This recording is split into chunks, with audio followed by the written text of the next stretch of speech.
Είναι άδικο που κατηγορήθηκε ο Όλπα ότι εγκατέλειψε την περιοχή του Φάρου. Η αλήθεια. Η ανάπλαση της περιοχής ξεκίνησε τον Αύγουστο του 2010, αμέσως μετά την απομάκρυνση των μεταναστών που είχαν μετατρέψει το κτίριο του Φάρου σε καταβλισμό. Με τη βοήθεια του λιμενικού σώματος και της ελληνικής αστυνομίας, απομακρύνθηκαν οι μετανάστες και άρχισαν οι εργασίες ανάπλασης. Αύγουστος 2010. Ανάπλαση του κατεστραμμένου κτίριου του Φάρου.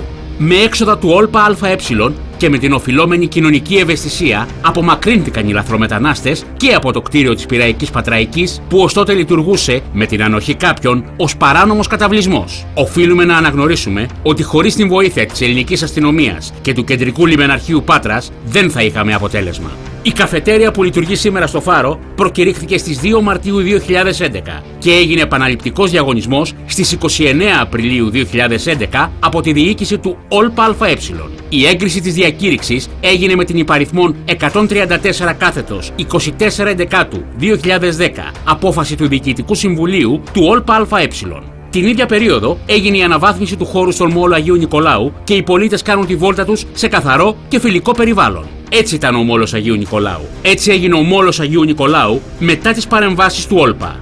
Είναι άδικο που κατηγορήθηκε ο Όλπα ότι θέλει το λιμάνι απομονωμένο και φραγμένο με σειρματοπλέγματα. Η αλήθεια. Ο Όλπα ΑΕ από τον Νοέμβριο του 2013 ξεκίνησε την απομάκρυνση των σειρματοπλεγμάτων, βόρειο λιμάνι, πάρκινγκ Ιταλικών και το γνωρίζουν αυτοί που τον κατηγορούν. Έτσι δημιουργείται με σειρά παρεμβάσεων φιλικό και ασφαλές περιβάλλον για τον πολίτη. Έτσι ήταν το λιμάνι με τα σειρματοπλέγματα. Έτσι γίνεται το λιμάνι σήμερα. Φιλικό και ασφαλές για τον πολίτη.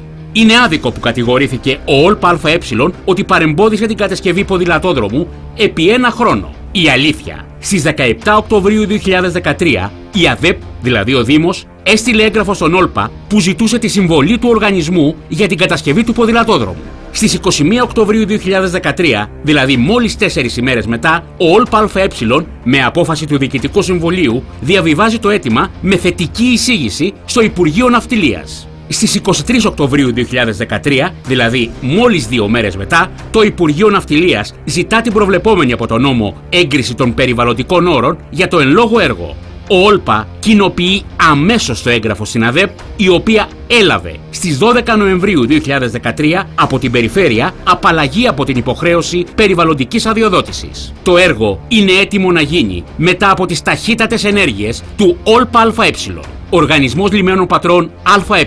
Λιμάνι και πόλη. Μαζί.